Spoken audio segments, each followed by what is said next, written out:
Hello and welcome to the Season 4 premiere of the Choir Guys podcast. My name is Blake Richter. And I'm Danny Gutierrez. Danny, it's time for back to school. Whether we like it or not, it's we gonna go happen. back next week. Kids are coming in the door the 25th. Are you ready? I'm getting there. I'm making tons of spreadsheets, like it's going out of style. Like I spent 40 hours this past week just making spreadsheet after spreadsheet. Spreadsheets will never go out of style.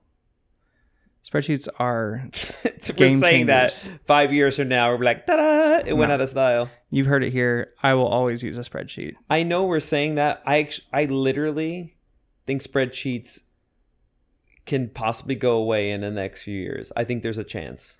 You heard me say spreadsheets will never go away. You heard Danny say 5 years. Well, here's the thing. I said 5 years. 50 years from now, we can come back to this. At some point, it's very possible spreadsheets could go away. I'm gonna be 83 at that point. You'll be 90. We just gave away our ages. You're 33. I'm 33. Yeah, isn't that something? My wife turns 33 here next week, the day of our district kickoff. She's got and there's like a newlywed game that they are doing. Oh, did you sign up for that? And we signed. Oh, so man. That's gonna be fun. on her birthday, she's gonna love getting up in front of all 1,000 employees of the Nixa Public Schools District. Yeah, that doesn't seem like her go-to. Why did she agree to that? Because you signed her up? I didn't sign her up. She put it under my email to make it seem like I signed up, but she's the one that filled it out. Wow. I said, yeah, we should do that because, they needed people that were married and in the district. And there are some of us, but they probably need about everybody. So yeah, I signed up. But hey, so we had an idea for the back to school episode this year. Last year, we had some people send in their first day of school tips and stuff like that, stuff that they do on the first day of school. And then this year, I don't know, I always look forward to one specific thing every single year, the first day back. Do you know what it is, Danny? You probably don't. So what I look forward to every single year is I get a text from William Grega. Oh. And we both student taught with Willie Grega, and he's a retired choir director, and he also... Do I still get these texts? I don't know. You never check your phone. But you probably stopped responding, and then he just... He's like... didn't send it to you anymore. But I look forward to it every single year. I wake up and he's sent it at 5:30 or 6 in the morning to make sure that I get it before I go in.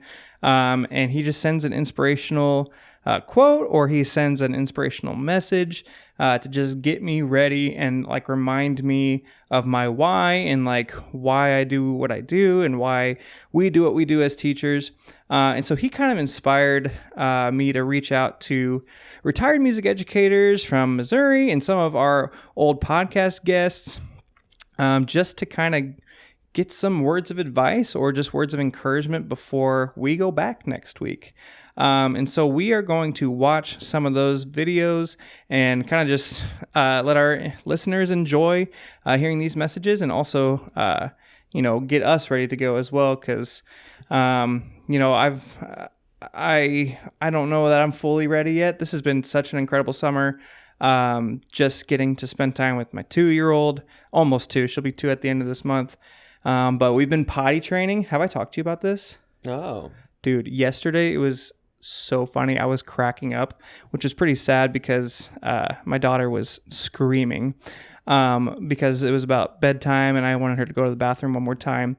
And she was like, I don't need to potty and all this stuff. And I was like, I think you do. And so she's screaming at me. I put her on the toilet. This is a little TMI, so just bear with me.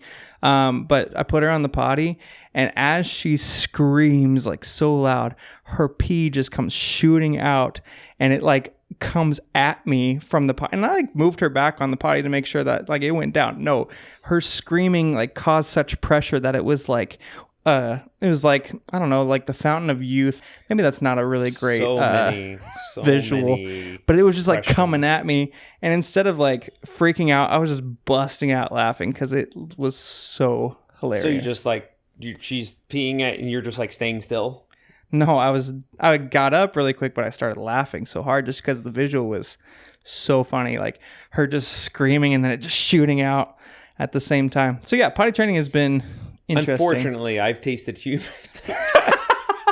I know what the story is, but that was not the right way to... I've tasted human urine before. Their context. Let me give you the context. Okay, that is key. He has told this story in front of our class. Well, Multiple when I was changing diapers with Christian. He's like, when he was young, he's 9 now. He just turned 9 the other day. But when I was changing diapers, I forget that you have to cover, the situation while you're changing because the cold air. They just decided to start peeing, and I forgot about it. So I just going to change his diaper, going to get the other one, forgot to cover up, and then all of a sudden I just have this taste in my mouth. I'm like, what is this warm stuff? And then I realized it was human urine. He thought it was hysterical, my reaction, because I was like, oh, and he was like, ha, ha, ha, ha. It's one of those stories. He loves hearing this story over and over again. That's like his favorite thing. So it happens to the best of us. It's no fun. But yeah, so potty training and just spending time with my almost 2-year-old all summer. And I've had a pretty chill summer. I built a bench to go out in the woods so that way I can go sit out there and it's right by a little creek out in the woods. I'm not sure that I own the property that it's on, but if they tell me to move the bench, I'll move the bench. Well, they have that. But nobody's out now. there. Yeah, nobody's out there. I want to see your bench before I leave your house. Okay. I do have a ton of poison ivy from clearing a path to the bench, so I haven't been out there. Ivy? I haven't been out there that much because I have a little bit of PTSD wanting to go out there. Fair. But yeah, what have you been up to besides going to New York? We talked about the Knicks winning last episode. What else have you been up to? Like, I did a acapella camp thingy and did a lot of traveling. Went to New York for a bit. The acapella camp was in Kansas City. Did that for a week and did, thank you. Hello. You're welcome. And did other things like went to Texas for a little bit, see my girlfriend's family, and just hung out with kids. The World Cup was this summer too, so that was a whole other deal. I feel bad for my girlfriend because she's had to experience so many sports this summer. However, she came along. She was a big time supporter. And also, like, anytime at our MCDA conference, if I didn't know where you were, I was like, oh, there's a game on. And he's watching. That's true. Or I was sleeping. Although I want to say, so the other day I've been avoiding my room, my classroom, like the plague, and just a couple of days ago, I went to my room because my son had a soccer practice at the school. So I went back to my room to just check things out and because I wanted to take some measurements. And I go there, and my son is walking in with me, and he goes, that is the most beautiful picture on your wall. I'm like, that's the most beautiful picture. And I thought he was talking about this picture of my face and Justin Bieber's face as one. It was another picture that Blake made me a few years back. It's for like your birthday. Yeah. I was like, there was some inside joke. I don't even remember what it is. Somebody was talking about. Because I collect Justin Bieber rookie cards. Or whatever. That's what it was, yeah. Anyway, so I'm like, are you talking about that? And he's like, OG Anunoby. Oh my gosh, that's so great. And I look up, and then there's this framed picture of the OG Anunoby winning tip and shot. And I was blown away. I was like, who did that? And at first I thought it was one of my students. I'm like, my students aren't that nice. And then I was like, they would never be nice about it. They would never be nice about it. They would be terrible about it. So then I was like, I bet this is Blake because he mentioned something like this after they won the NBA championship. And I looked and I called him up and he said, yeah, I'm surprised you haven't been in your office yet. It's been up there for 3 weeks. I was actually proud that it had taken you 3 weeks to find it. I was like, good, he hasn't been there. Good for you for holding it in. I'm surprised you weren't like, I have a surprise waiting for you in your office. You just kind of let it. Old Blake would have done that. Yeah, you kind of kept it to yourself. Good for you. I'm a father now. I am a reputable human being. You have discretion except when it comes for your daughter's bathroom habits. Absolutely. Which, by the way, if you have any tips about getting her to poop on the potty more, Miss Rachel, she's been trying to help, but hasn't been quite good enough.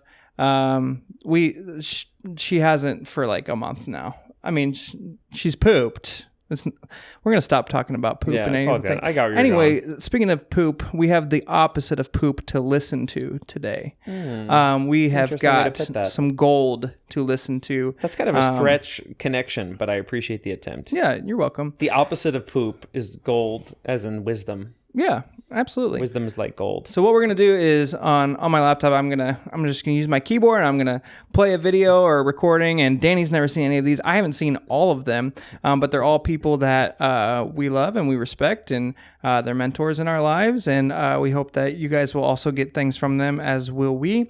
And as we thinking about the pati, I see. And we are gonna start with one of our favorite guests of all time, the one and only Roger Emerson. Yeah. So here we go. Back to school was always my favorite time of year because I always had a few pieces that I was just excited to share with my kids. Just a couple pieces of advice. The kids are there to sing. Sing the first day. Sing right off the bat. Do your role and organizational stuff later in the period of the next day. It can be as simple as a choral piece you've done the previous year, or something easy like Sinner Man, or I always like Best Day of My Life because it's the best day of their life. They're in choir, and you can use the CD and put it on with voices, let them sing over the top. Anything that it takes to get them engaged. You can use pop warm-ups, things like that. You can use pop songs to do physical warm-ups.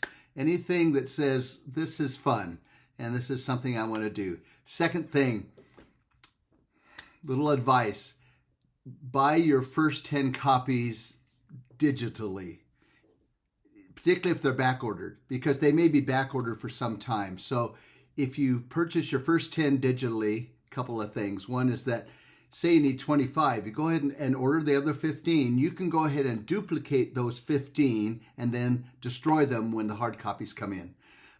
Publishers and dealers, they don't do as big inventorying anymore, and everything's a little bit late. So that's my humble advice.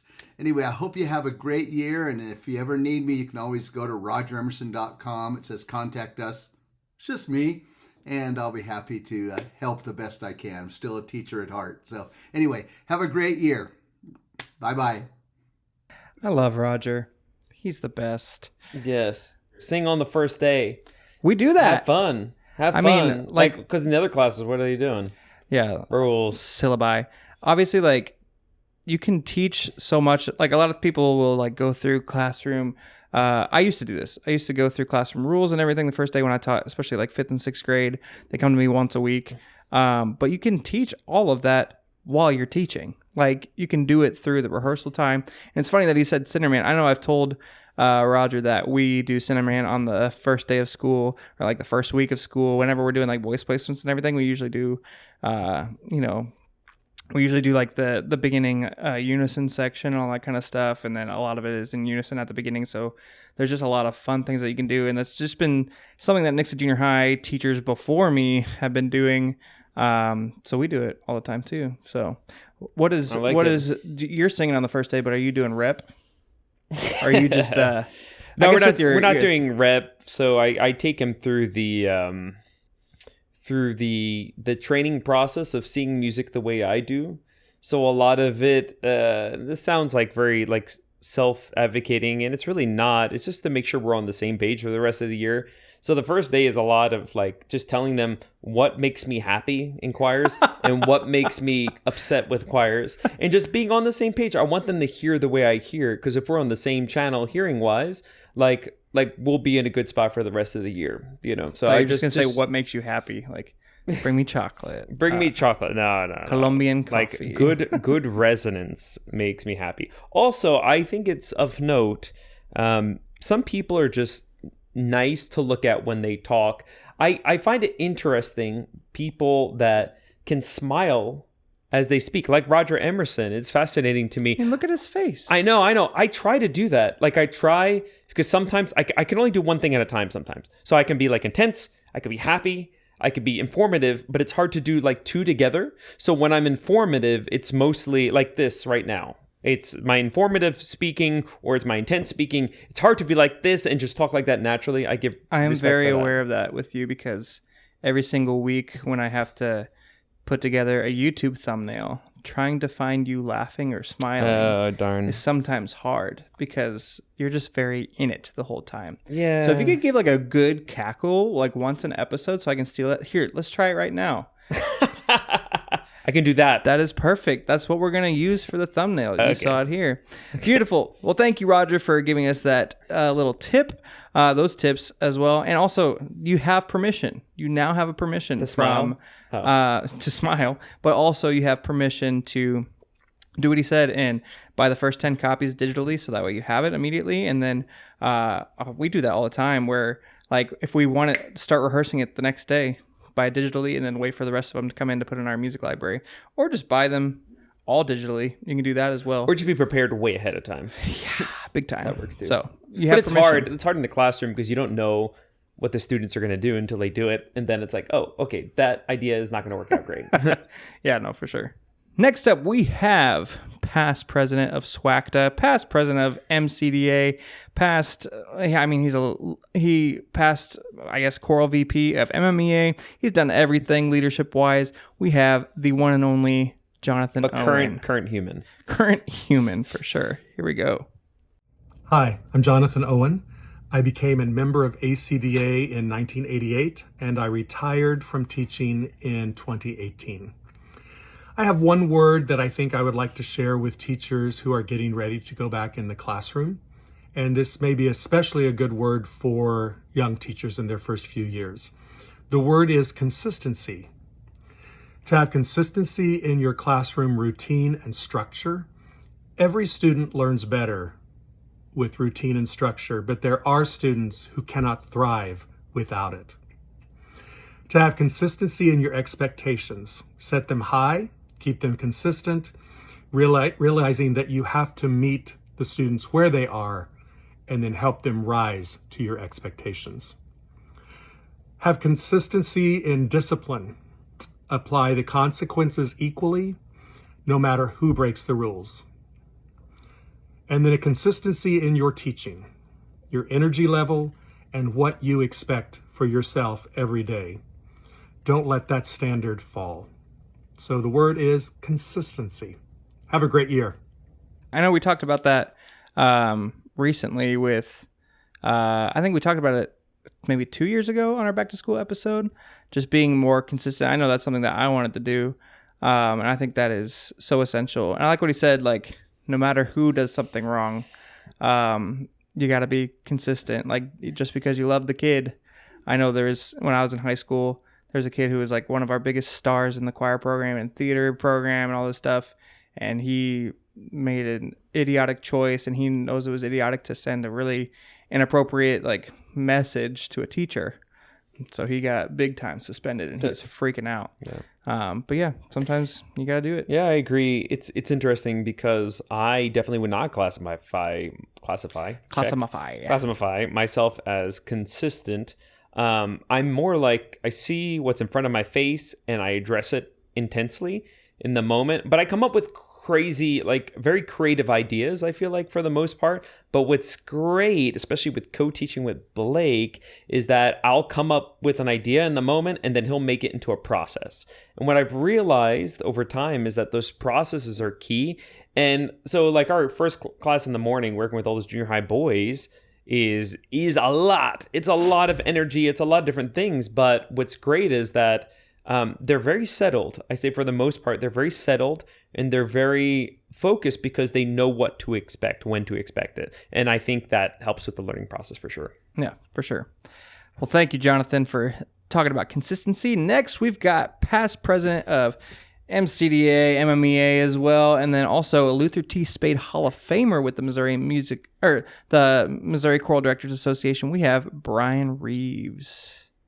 When we think about programming, I think all of us are looking for variety. At the same time, I think as choral directors, we find our lane. We find pieces that we do really well, genres that we do really well, and we want to lean into that. And I don't think there's anything wrong with that. But at the same time, I want you to realize that we have our students for 2, 3, 4 years. In my case, I wish that all of my students sang in college, but they all do not. And so if there's composers and genres that they don't sing with me, they're never going to sing them. And so before a student leaves my program, there's music I want to make sure that they have some exposure to, in addition, not instead of, but in addition to all of the stuff that we love to do, the contemporary composers, the gospel music, the spirituals, all the stuff that we normally do.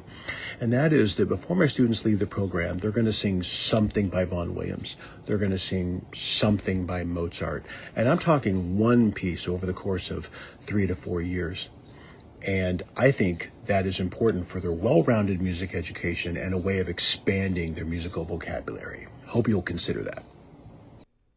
100% agree. I think it's definitely something I've been aware of in my programming for this year is how do I make sure that my students are exposed to, to old period music. I think one of the things that really drew me into this career was my love of classical music. And without like those initial experiences, I would have never known.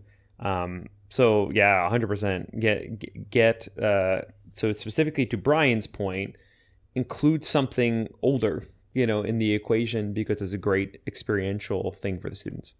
I'm bad at that, so I need to do a better job at that, especially at the junior high level. So, well, thank you, Brian. Next, we've got just really, really fresh past president Kevin Macbeth of the Missouri Choral Directors Association.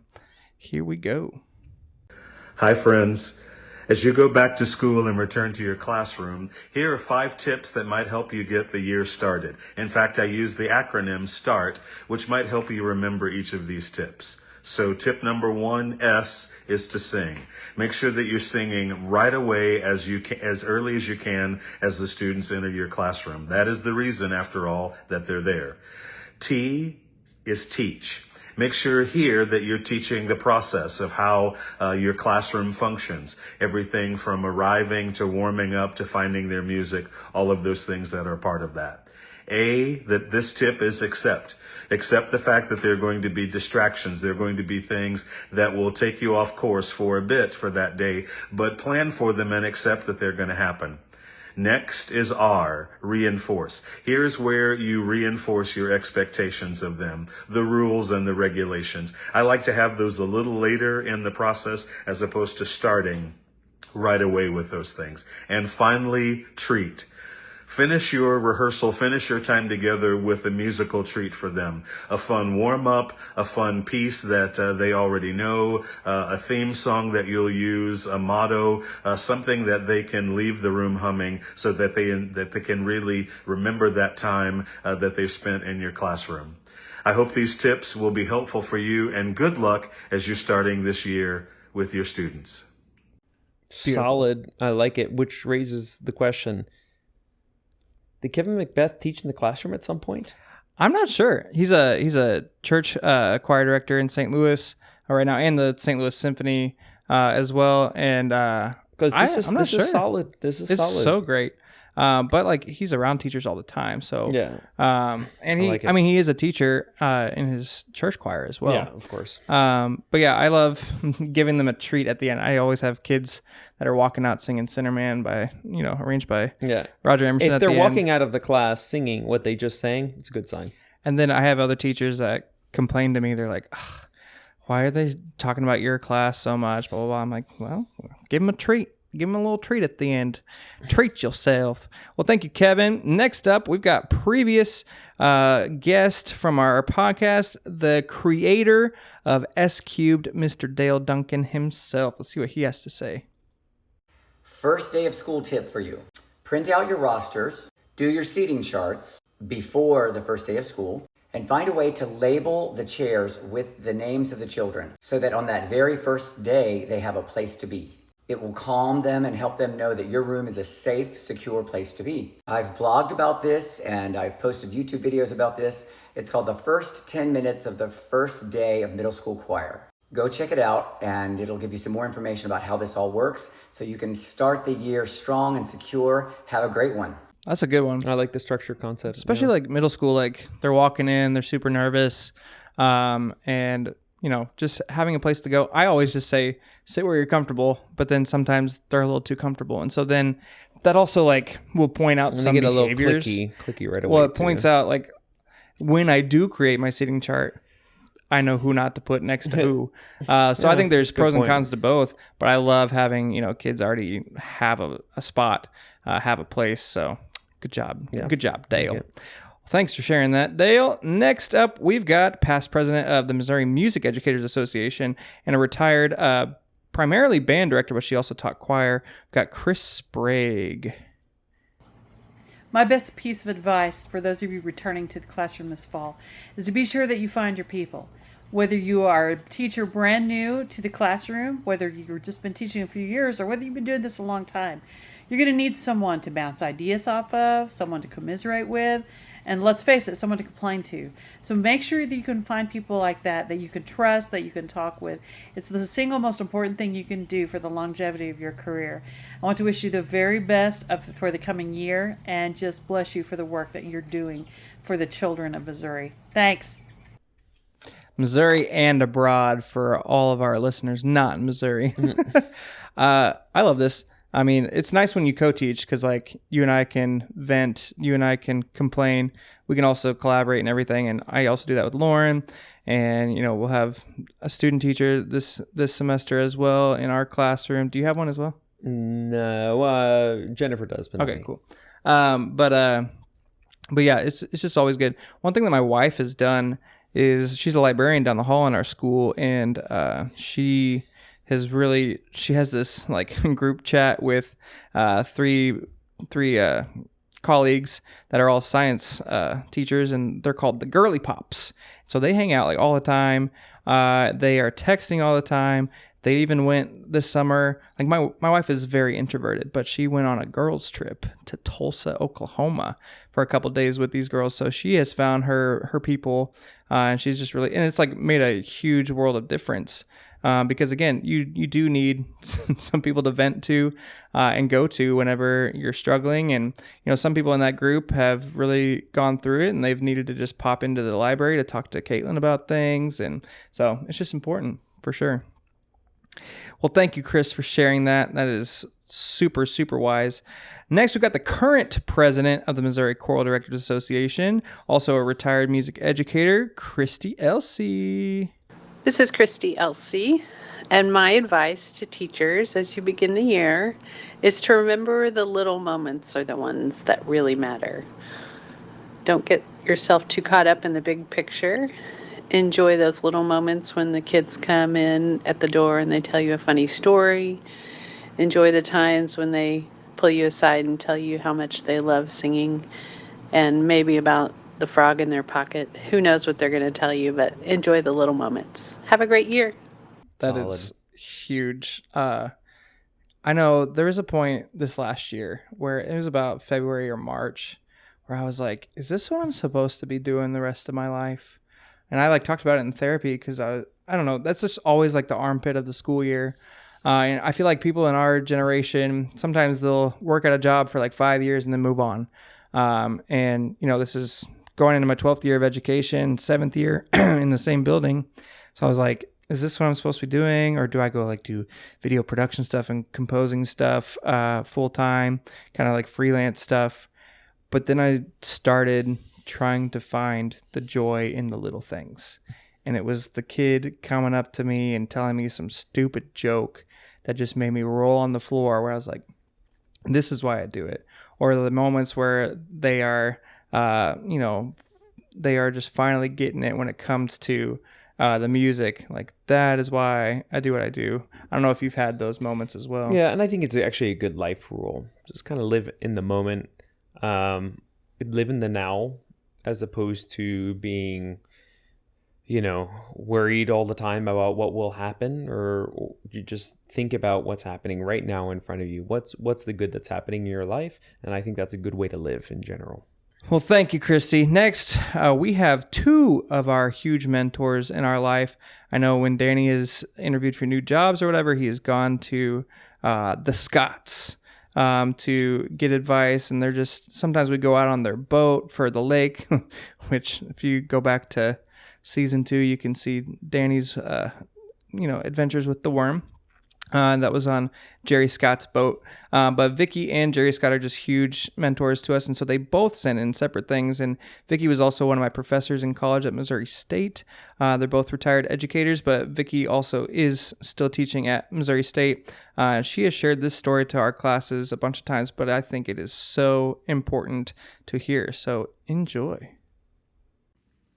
Hey there, I'm Vicky Scott, and I want to share with you some thoughts about starting this school year on a positive note. I want to tell you about the walnut trees and the marigolds. And some of you already have heard about this. It's not my idea. It is an idea put forth by Jennifer Gonzalez, who has the Cult of Pedagogy website and podcast.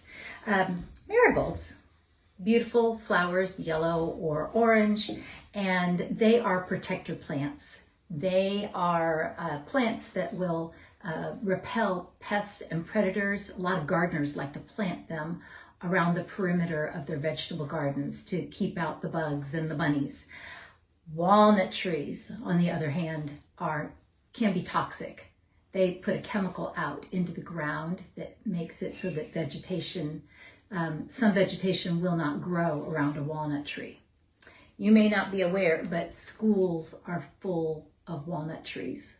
Those people who are negative and who will pull you down and steal your joy for what you are doing. You want to stay away from those walnut trees. On the other hand, you want to find your marigold, that person or people who will be your protector, who will support you, who will celebrate with you, who will hold you accountable for the things that you need to change, and who will lift you up and provide for you all of that encouragement. Because we know that what we do, while it is joyful, it can also be hard. So find your marigold, stay away from the walnut trees. You know that you've got a community of marigolds all around you through our music organizations. So don't be afraid to reach out. Love it.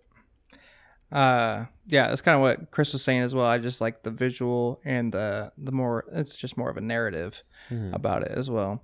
Yeah. And Vicky's just the best human. She is. She's like my second mom. I know she's like your second mom too, and she's Cuban, so part Cuban. Pretty close. Pretty close. Well, next we've got her husband, Jerry Scott, and he kind of reiterates what Roger and Kevin were saying, and then he adds a little bit more at the end, and I think it's really important for our listeners to hear. Hello, I'm Jerry Scott, and my advice for you as you start a new school year is to sing with your students from the very first moment they walk into the classroom. Set your rehearsal expectations, set your routine, set the norms that you want to follow in your rehearsal. Students are listening to teachers talk almost all day long, and so they're ready to learn, to be active, and so go ahead and make music with them, whether it be teaching a song by rote or part of a piece of literature that they're going to learn during the year.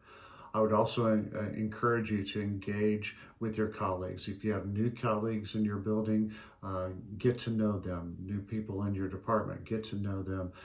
Establish those relationships. If you're new to your building, then the same things. It's all about building relationships, finding your people that can support you, and you can support them as you begin a new year. Good luck to everyone. Hope you have a great year. Are you guilty of not knowing everybody's name in the building, like staff-wise? Yes, obviously. Same. And like, I think there was one year, I think it was my wife's it was actually Caitlin's first year at the junior high. I think I finally came close because she was learning everybody's name, and she and also she's in the library, so like the hub of the school, like everybody's going to the library for meetings and stuff like that. But it's so important because I feel so bad when I'm like, I don't know. Like a kid's telling me about their teacher. I'm like, I don't know who that is. And that's like when you work in a bigger school, it's harder. When I worked at Inman 5th and 6th grade, I knew every single teacher.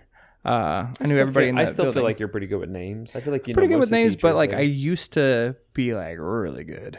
And so yeah, Jerry is old age. He's 33. Yeah, Jerry has kind of lit a fire to make me want to do that more this year. And you too. You're going to learn everybody's. We're going to report back. Okay. Episode 3, because we already filmed episode 2. Yeah. Okay. Well, thanks, Jerry, for sharing that. Next up, we got Kyle Peterson, ex-history teacher, current composer, current human. Let's hear what he has to say. Hi, I'm Kyle Peterson. My one recommendation would be to find little ways of bringing your students into the creative process. Maybe they can help craft narration that could serve as a transition between pieces in an upcoming concert.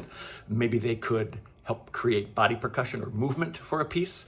If there's a problematic lyric in one of your songs, they could be the ones that would help brainstorm modifications and solutions.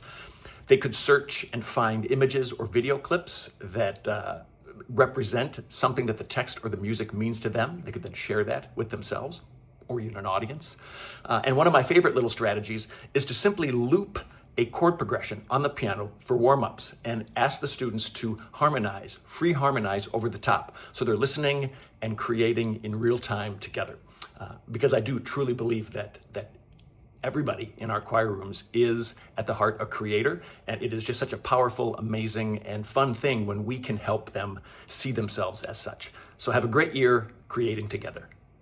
Love it. Get people as part of the creative process, makes them engage. It's a way to do it. Also, I want to point out the bookshelf unit he has there with So the lighting. incredible. Did you notice that too? I have almost sent him a text saying, what the heck Such a is going simple thing to do. He You put just his camera there on purpose. Put the LED strip lighting, So puts we the could highlights see on that. the books. Yeah, it's nice. It is literally the most beautiful thing I've ever seen. And I noticed his beautiful face first, obviously. Yeah, it's a good But then face. immediately I was like, what is that bookshelf and why is it so beautiful? Yeah. I love empowering students. And Kyle does a lot of, anytime he does a session, I feel like he's talked about just really how to get your students involved, whether that's doing narration or I love the problematic lyrics. Like, I don't know. We did Giants in the Sky from Into the Woods, and and she gives you food and she gives you rest and she draws you close to her giant breast. Which when I did it with like 5th and 6th graders, I was like, I just don't want to have to deal with it. I did not collaborate with them or empower them to change it. I just changed it to chest. Everybody's got a chest. Everybody technically has breasts too, but I just didn't want to have to deal with the giggles. So you changed the word breast to something else? I changed breast to chest, which isn't that much. Like, they still giggled a little bit. She draws you to her giant chest? Yeah. It's still not great, but at least. Anyway, thank you, Kyle, for your inspirational words. We appreciate you. Next, another legend in the composition world and a previous guest, we have Susan Labar. Hey, choir guys, listeners. This is Susan Labar, and I wish you a happy beginning of school. One of my favorite things that conductors do at the beginning of the year is to make time for everyone in the room to introduce themselves to one another. It can be super quick, just like your name, your grade, and maybe a fun question to answer. I feel like that just begins right off the bat with creating culture, creating connection, and for all of us in choirs, that's what it's all about. So if you possibly can, I think you should start by letting every person in your room have a moment to say who they are and for everyone to get a chance to know something about them. And best wishes for a great year. Building culture is really important. It's interesting if I were to compare the beginning of this past year to the year before. So the year before, 24, 25 was like, all right, guys, like for one of the choirs, we have to perform at National ACDA. Everybody's going to die. Let's go forward. That was one way to start it out. As opposed to last year, which is like, all right, so we're gonna build a strong What's your favorite coffee? Yeah, we're gonna build a strong leadership team, and we're gonna get to know each other, and then just made it for a more enjoyable experience as the year went along in terms of just culture and environment. And that leadership team they've been like hanging out all summer. They even had like a photo shoot, like a family photo shoot, which was one of the most incredible things I've ever seen. Yeah. They were all my old babies too, and so it's like, oh my gosh, they're still all together. The one time what Susan said backfired on me. It was my second year of teaching. I was like, yes, I'm building this culture and community. At the first rehearsal, I had 55 singers the year before after school. This year I accepted 155 because people realized, okay, choir is actually fun. And also I apparently was psychotic and decided to accept all of them. So I had them all get in a giant circle in the gym, and I had a microphone, and I went through and had them all introduce themselves. This is 5th and 6th grade. Introduce themselves and tell the choir like one thing about them. Try to make it pretty quick, but you can only make it so quick when it's 155 kids and they're 5th and 6th graders. Yikes. So like everybody's like talking over each other toward the end, and like kids are like just tired and exhausted. It took I think it took an hour and a half. Yeah. Like it was ridiculous.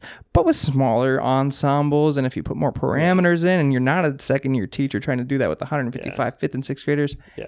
Yes, if you have 155 kids, I would say break them in small groups and let them share. I just wasn't that smart. But I respect the attempt, though. I was so excited about it. It's a lot of kids in your second year, though. Dang. Oh, that was my favorite year of choir ever. I'm pretty sure. Wow. It was so much fun. That's nice. Well, thank you, Susan, for that. Next, we've got Alberta Smith, and she has a more lengthy response, but I think it is all good, so we're going to play the whole thing. Here's Alberta Smith. She is a Luther T. Spade MCDA Hall of Famer and a retired music educator in our Springfield area, and she's incredible. Hello, Alberta Smith here. Just wanted to reach out to all of you guys that are starting school this year. Some of you may be in your first year. Some of you could be in your last. And I can tell you that it is wonderful to be retired, but it's also a very busy time. You think you're not going to be busy, but you are. But it's a different kind of busy, because it's a busy you can choose to a large degree. Well, I just wanted to give a little advice to the beginning teacher. And what I would tell you, beginning teacher, is do not teach without a mic, without some sort of amplification in case you need it. I mean, if you're in a small setting with just a few kids, maybe that's fine. But please look into that. You're talking to someone who suffered from vocal nodules early in my career. And if I had started out with having a mic in my classroom, I think it would have saved my voice for other things besides just teaching. So that would be my best piece of advice for a beginning teacher. For all teachers, I'll give you a piece of advice that one of my favorite principals gave me, and that was, don't ever forget that you are likely going to be the best moment in some child's day. I can tell you that as a kid growing up in a pretty wild situation, school was a safe place for me. And my teachers were amazing, and I especially loved singing and loved music class. And so that is really, really important for you to remember. No matter how bad you feel, remember you're going to be the best moment in some child's day.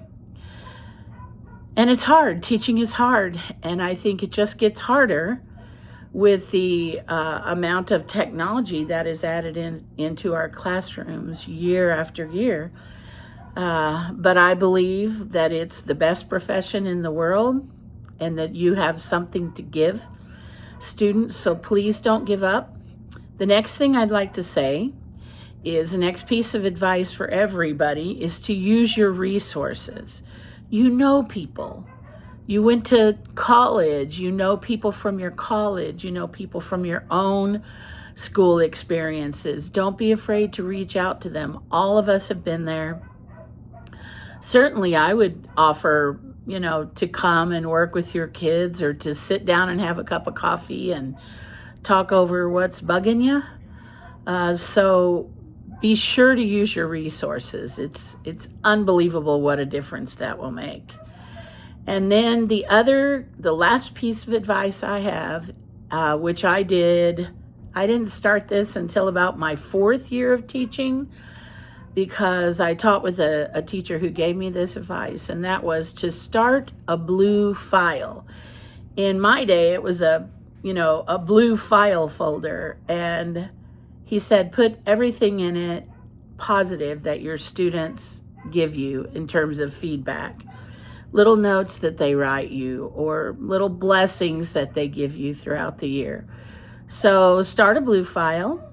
Mine started as a blue file and ended up as a big box by the end of my 35 years in public education. And so it's fun to pull out that box once in a while and read what all my students had to say. And I think those are my best pieces of advice.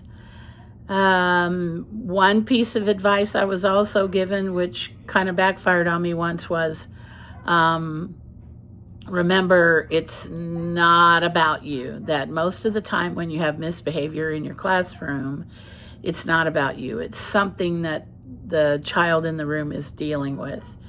And early in my career, I had a girl that I said that to her. I said, I know this isn't about me. Do you want to talk about what you're going through? And she said, no, this is definitely about you. So I had to learn to expect, whatever answer they might be giving you. But I don't know how long this was supposed to be, but I'm pretty sure I've gone long enough. And love you guys, and don't be afraid to reach out. I am albertasinger@gmail.com. And y'all have a great year. Bye-bye. What a legend. She talked about having coffee and coming to work with choirs. I've had coffee with her to talk about things, and she's come to work with my choir. She's great. Yeah, so the biggest thing that I take away from that definitely affects me on the regular is amplification. Yeah. It's protecting my voice. A lot of people, just from talking habits, especially if you have a pretty sizable choir in a big room, or maybe your room isn't just not very good acoustically, you have to really find ways to get your voice out there. Having a mic just saves so much time for me, so much process. It's easy to communicate. It's healthier for my voice. I mean, I would highly recommend it. No matter where you are in your teaching career, I would suggest starting ASAP if the resources are there for you. It's funny, the band director in our district, Craig, he always makes fun of me for wearing a mic. He's like, why do you need a mic? I just use my voice. I was like, I'm not saying that he shouldn't use one. And he does use one on the marching field. I was like, but singers are a little bit different. Also, I'm guilty of forgetting to turn off your mic when you go to the bathroom. No, I've never done that. I know you have, but I remember that.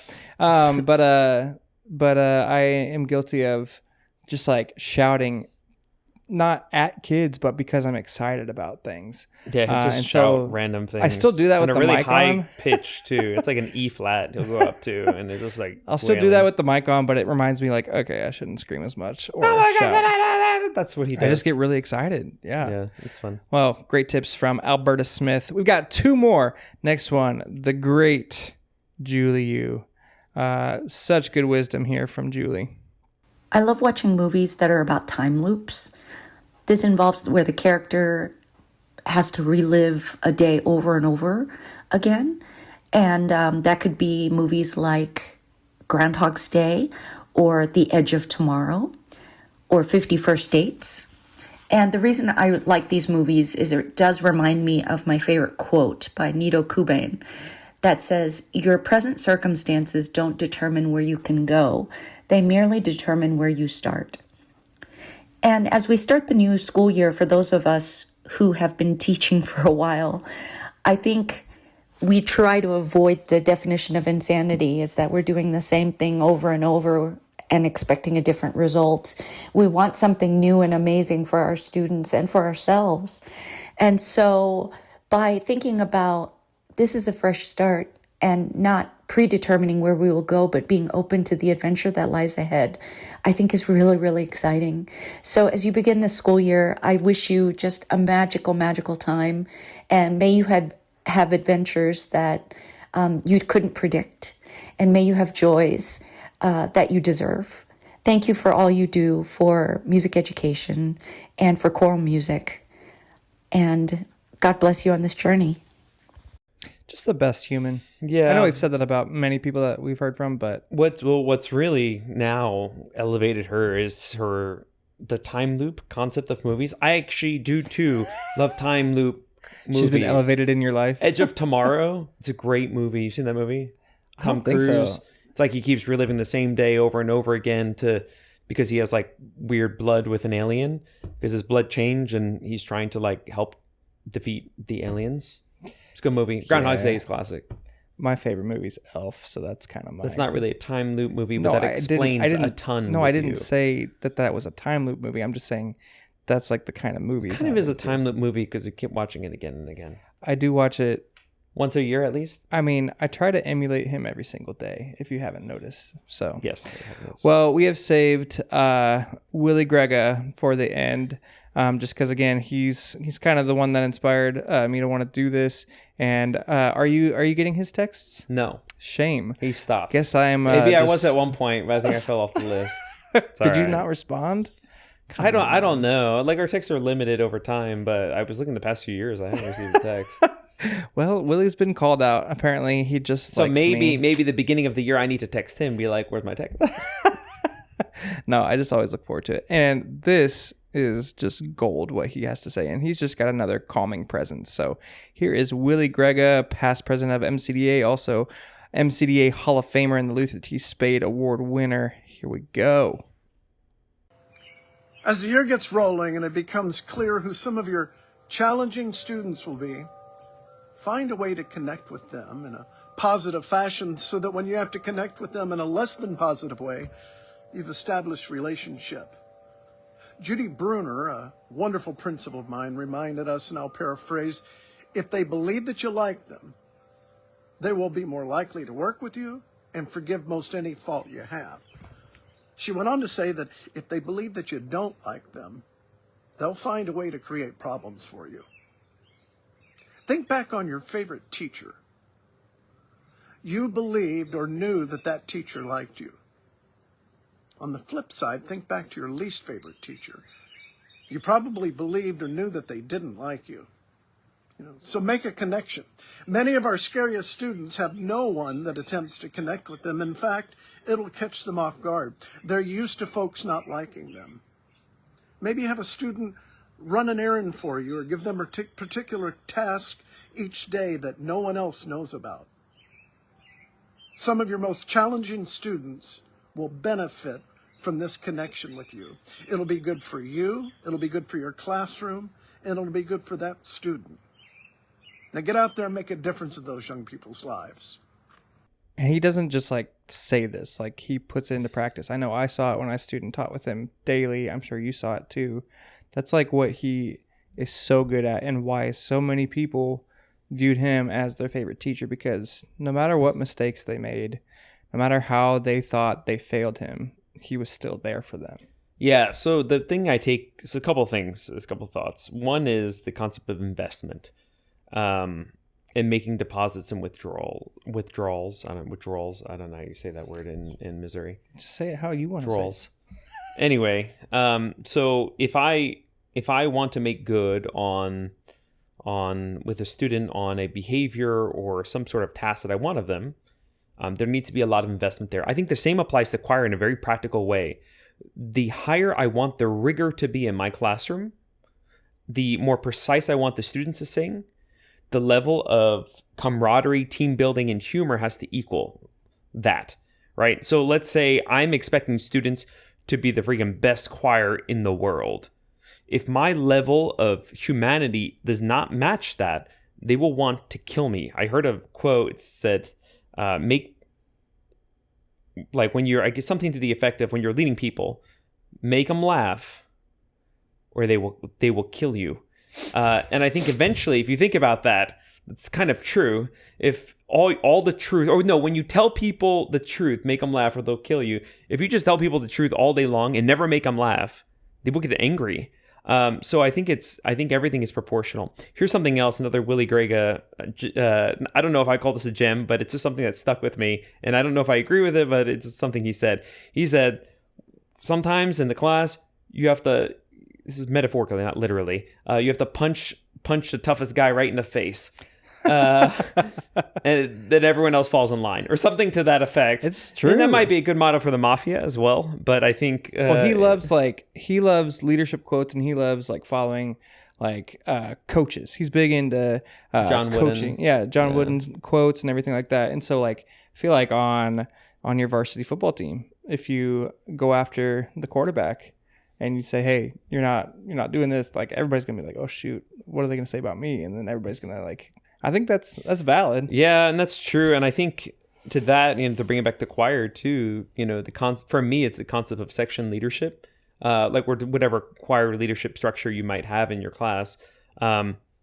If your choir leaders are on board, if they're invested, you invest in them, other people will follow. If they're not on board, the most the strongest musicians, the strongest social people, and within your choir program, if they're not on board, then you're going to have problems with the rest. Absolutely. Well, we hope all of you enjoyed listening to some of our mentors and some of the people that just have been there for us in the past, and also just great choral gods. Some of these people are just geniuses and just have great leadership skills, and they just have huge hearts. And so we hope you have enjoyed listening to them, and I hope after listening to this you guys are ready to get back into your classrooms. I know some of these people, they always make me feel ready to go back into my classroom, and I'm not fully 100% there yet, but luckily, like, today's the 12th. We still have 13 days until kids are in our classrooms. Yeah, that's wild. We do like professional development for a week and a day before we even see a student. I thought we had kids on the 24th, but it's the 25th. We got a Monday to just get ready. 25th, bro. Woo, I had no idea until like last week, literally. I was talking to, on a side note, I was talking to Zane about the school year. He has mixed feelings because he's not starting the day with choir, which I thought was cool. He was like, I gave him the option. Yeah, I was like, how was your how do you feel about your schedule? He's like, honestly, I think the morning is going to be hard and the afternoon is better. He's like, at least I have choir second hour. So he's like, hard class, choir, hard class, and then he has another hard class. So he has like, which when by hard he means core classes. Like, I was gonna say work. Yeah, work them hard too, but in a different way. We're sneaky. We make kids work, but we give them the impression that we're just having fun. They're not working. We trick them into working. Manipulate. No, we don't manipulate children. They have fun and they don't realize it, because singing is fun and class can be fun too. Yeah. Well, thank you guys for listening, and we hope you got a lot out of all these things. We hope you guys have a great year. And Danny's got one final piece of advice for everyone that listens to our podcast for this school year. I just wanted to see what you would come up with. My advice... We don't have scripts today. We're just going for it. My advice is to... dab every day. Dab like it's 2017. That's my advice. Make your students feel so uncomfortable. Boom. Keep saying 6-7 over and over just to see what the kids do this year. Last year, it was funny because I didn't even know about the 6-7 thing until freaking first day of class. Blake comes in, he's like, oh, it might be 6 or 7. And they're like, 6-7. And then I'm like, what is this nonsense? And then it kept happening over. And I got so annoyed until I turned the corner. Then I thought it was hysterical that they even thought this was a thing. And now I'm prepared to keep this going for years, just for payback. My daughter now says 6-7. So I need to find a recording of her saying 6-7. Ivy. What is 7? It's the way she says it. It's so good. That is the video. That's a 1-year-old. You ready? I can't believe she talks so well for She's a 1-year-old. about to be 2. When she turned 2? We gotta hear it again. Ivy. What is 7? Yeah, it's good. When did she turn 2? She turns 2 in 17 days? She's August birthday. Yeah, August 29th. Wow. So crazy stuff. We both have August children. Yeah, we do have August children. 6-7. Well, that wraps up this week's episode of the Choir Guys podcast. Don't forget to subscribe on YouTube to the Choir Guys channel so you can know when new episodes are coming out. Listen and subscribe wherever you get your podcast. Again, if you're interested in partnering with the Choir Guys, please email us at thechoirguyspod@gmail.com. You can follow the show on all social media at the Choir Guys Pod to catch bonus content throughout the week. Feel free to message us through these platforms if you want to hear us talk about something specific on the show. Well, we will see you all in a few weeks. Bye.